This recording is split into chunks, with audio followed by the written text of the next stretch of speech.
ये वाली जो लड़ाई थी, इसमें जो प्यूनिटिव एक्शंस लिए गए, जो डिस्प्रोपोर्शनेट और विजिबल एक्शन लिए गए, उनका एक खास मकसद था। This was essentially an anti terrorist operation, एक तरीके से हम कह सकते हैं। ये वॉर नहीं था। पूरा एरिया, हम लोग पीओके बोल के हम गिलगिट को भूल जाते हैं, वो भी भारत का अभिन्न अंग है। वहां पे चाइनीज आर्मी भी है। पहली बात तो ये मैं आपको बता दूं, वो भी होगा, लेकिन उसके लिए आपको बहुत तैयारी चाहिए। ये 10, 12, 13 दिन की तैयारी में, ये देखिए ना, बात ये है कि इनको समझ नहीं है, या फिर ये सरकार को घेरे हैं, इनका काम है। मैं तो पॉलिटिशियन नहीं हूं, मैं कोई किसी कांग्रेस बीजेपी का तो नहीं हूं, तो मुझे इनका कोई आइडिया नहीं है क्या क्या बोलते हैं, क्यों बोलते हैं। ऑपरेशन सिंदूर में अब अगला क्या होने वाला है, और ये सवाल इसलिए उठ रहा है क्योंकि जनता जानना चाहती है कि ऑपरेशन सिंदूर के नेक्स्ट चैप्टर में क्या पाकिस्तान अधिकृत कश्मीर पर निर्णायक फैसले वाली घड़ी आ जाएगी। ये सवाल आज हर कोई पूछ रहा है, इस देश का हर नागरिक पूछ रहा है।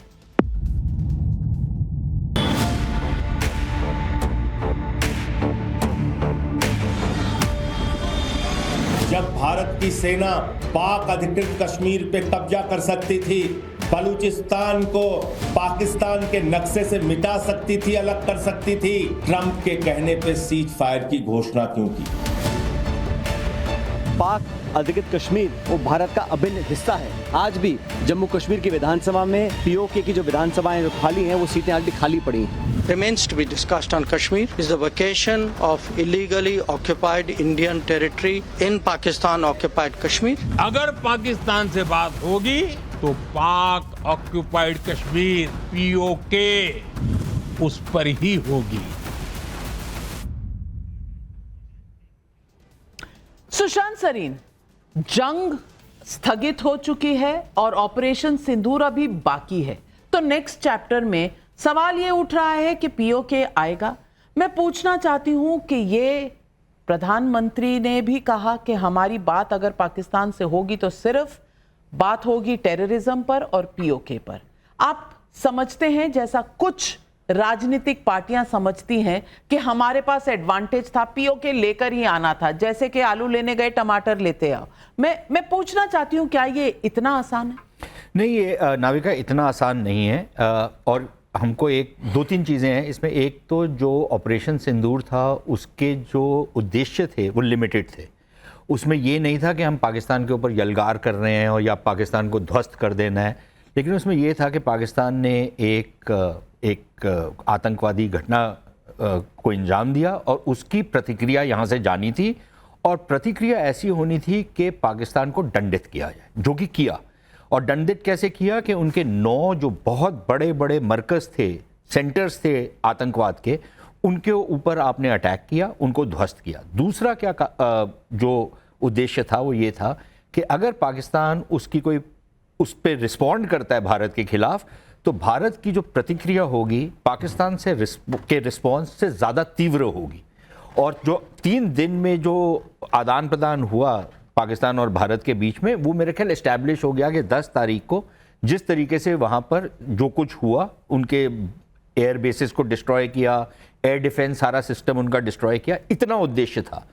अब अगर आपने पीओके को ऑक्यूपाई करना है तो थोड़ा सा और शायद गौरव इसके पर ज़्यादा बोलेंगे कि एक वहाँ पर बहुत सॉलिड मिलिट्री प्रेजेंस है पाकिस्तान की।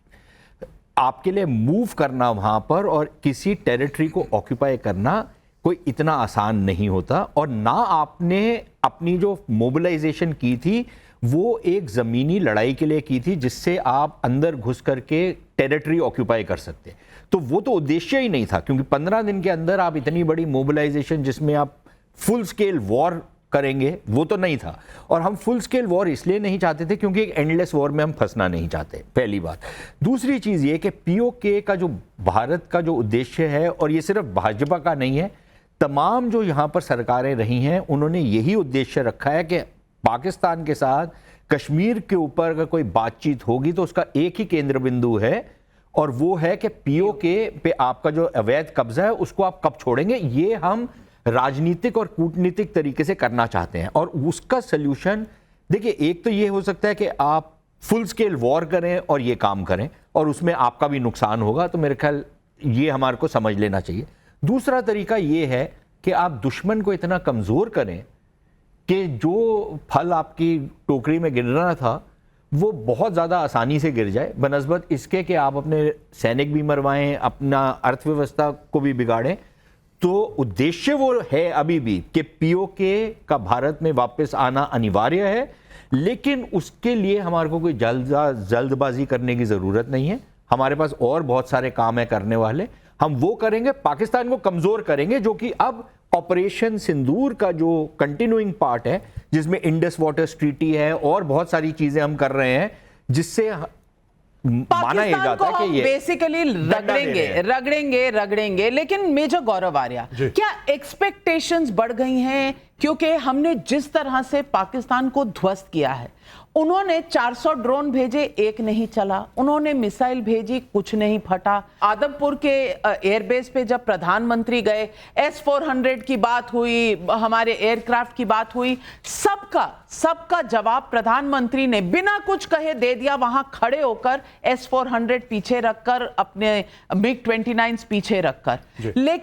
लेकिन हमारी सेना की ये विक्ट्री है, इसमें कहीं दो राय नहीं है। लेकिन क्या अब भारतीयों का और खास करके जो हमारी विपक्षी पार्टियों का ये दिल मांगे मोर हो गया है? ये वैसा समय आ गया है? धन्यवाद बहुत बहुत बुलाने के लिए नाविका।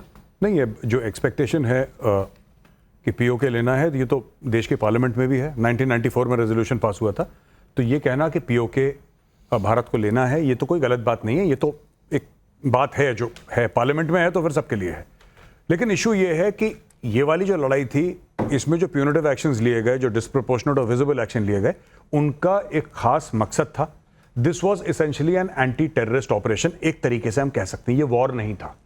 तो जो लोग कह रहे हैं कि हम लोग कर रहे थे, पीओके ले लेते, पीओके में सिर्फ पाकिस्तानी फौज नहीं है, पीओके में पीएलए भी है, चाइनीज आर्मी भी है पीओके में। उसका कारण यह है कि सीपैक गिलगिट बाल्टिस्तान से होकर आती है। ये पूरा एरिया, हम लोग पीओके बोल के हम गिलगिट को भूल जाते हैं, वो भी भारत का अभिन्न अंग है। वहां पे चाइनीज आर्मी भी है। पहली बात तो ये मैं आपको बता दूं, वो भी होगा, लेकिन उसके लिए आपको बहुत तैयारी चाहिए। ये 10, 12, 13 दिन की तैयारी में, ये देखिए ना, बात यह है कि इनको समझ नहीं है, या फिर ये सरकार को घेरे हैं, इनका काम है। मैं तो पॉलिटिशियन नहीं हूं, मैं कोई किसी कांग्रेस बीजेपी का तो नहीं हूं, तो मुझे इनका कोई आइडिया नहीं है क्या बोलते हैं, क्यों बोलते हैं।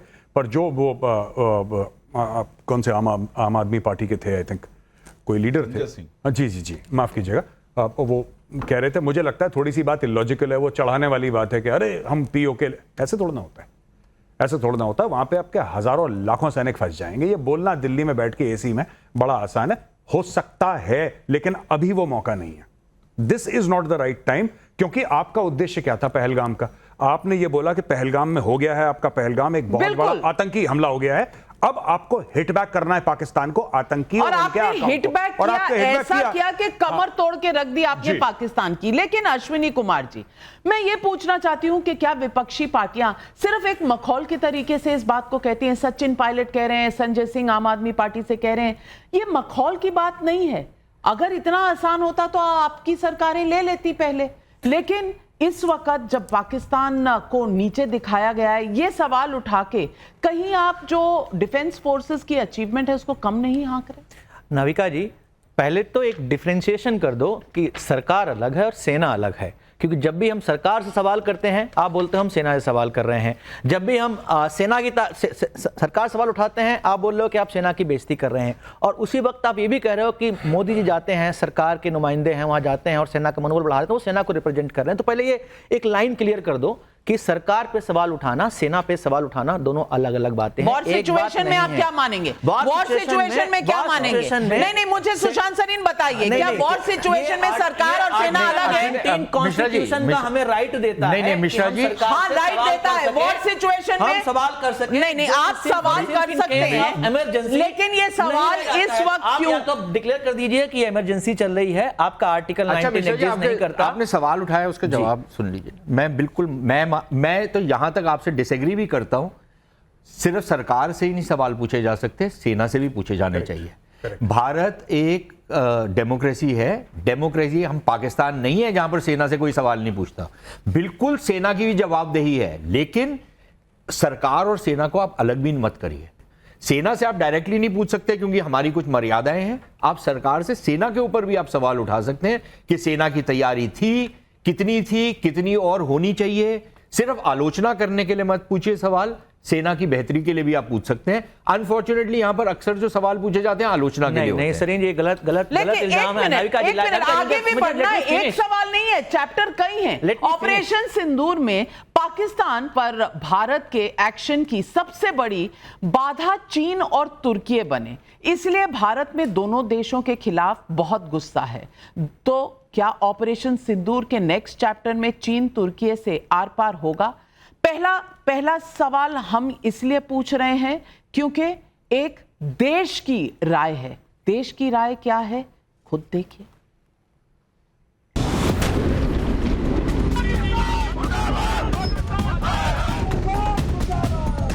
हम पाकिस्तान, तुर्की और चाइना के खिलाफ भी बॉयकॉट करेंगे। के खिलाफ हमें भी कोई सख्त कदम उठाना पड़ेगा। कांग्रेस इसलिए बौखला रहा है कि वो कुछ कर नहीं पा रहा है। टर्की बॉयकॉट, टर्की के बाइकाट पे बॉयकॉट के लिए। क्या कांग्रेस पार्टी का समर्थन करते हैं? इस पर भी हम शीघ्र आपसे जरूर मुखातिब। सर,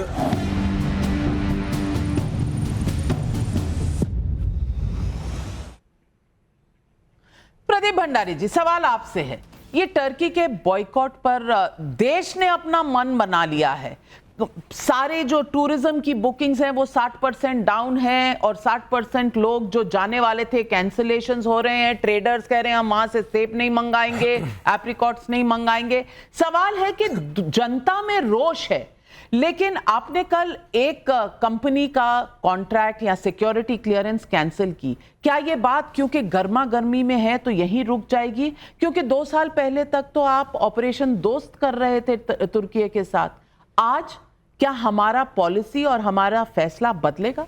नविका जी, इसका एक्शन जो है सरकार लेगी, क्योंकि अगर दुश्मन का कोई दोस्त होता है और जब जंग के समय में अगर वो दुश्मन की मदद करता है तो उसके प्रति हमारी नीति और नियत बदल सकती है। और मुझे लगता है कि जो हमने कंपनी का कॉन्ट्रैक्ट चेंज किया वो बदलेगी। पर आपने बड़ी बात, यहाँ पे कांग्रेस के प्रवक्ता कह रहे थे कि भाई अगर सेना का वो सम्मान करते हैं, ये देखिए कारगिल जिसमें हमारी सेना ने मुंहतोड़ जवाब दिया था। 5 साल तक 2004 से 9 के बीच में कांग्रेस पार्टी ने कहा था कारगिल जो है उसमें सेना का शौर्य नहीं है, कारगिल जो है भाजपा की जंग है। इस तरीके से सेना का सम्मान करते हैं।